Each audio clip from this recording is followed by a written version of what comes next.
এ বিষয়ে আরো জানাতে ডিবি কার্যালয়ের সামনে থেকে আমাদের সঙ্গে যুক্ত হচ্ছেন সহকর্মী মাসুদা লাবনী।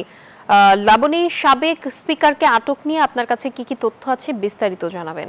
নাফিসা, যে বিষয়টি এর আগেও জানানো হয়েছে যে লালবাগ থানার বৈষম্য বিরোধী ছাত্র আন্দোলনের একটি মামলায় তাকে গ্রেফতার করা হয়েছে। আমরা যতটুকু জানি এই মামলায় তিনি ৩ নম্বর আসামি এবং কিছুক্ষণ পরেই তাকে আদালতে পাঠানো হবে এবং ঢাকার সিএমএম যে আদালত আছে সেখানে তাকে পাঠানো হবে। তবে রিমান্ড বিষয়ে কিন্তু এখনো পর্যন্ত স্পষ্ট করে আমাদেরকে কিছু বলা হয়নি। এছাড়া আজকে ভোর রাতে ধানমন্ডির একটি বাসা থেকে গ্রেফতার করা হয়েছে। এর আগে ডিবির বিভিন্ন কর্মকর্তা সূত্রে আমরা জানতে পেরেছিলাম যে তার নিজের যে বাসা আছে ধানমন্ডি ৮ নাম্বার রোডে, সেই বাসাটি থেকে তাকে গ্রেফতার করা হয়েছে। কিন্তু পরবর্তীতে আমাদেরকে জানানো হয়েছে তার কোনো একজন আত্মীয়ের বাসা থেকে তাকে নিয়ে আসা হয় এবং জুলাই আন্দোলনের পর থেকেই কিন্তু অর্থাৎ ৪ আগস্ট যখন শেখ হাসিনা সরকারের পতন হয় তখন থেকেই কিন্তু সাবেক স্পিকার শিরীন শারমিন পলাতক ছিলেন এবং পরবর্তীতে তিনি কিন্তু পলাতক অবস্থাতেই পদত্যাগ করেন। তবে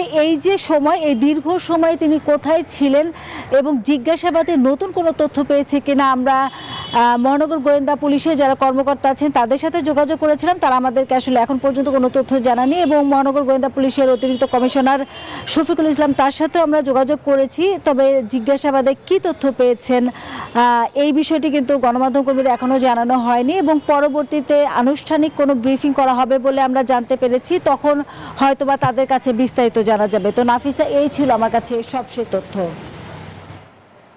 লাবনী, ধন্যবাদ আপনাকে। 200-র বেশি সার্ভিস ও ফিচারে লেনদেনের সব বিকাশ অ্যাপে সম্ভব।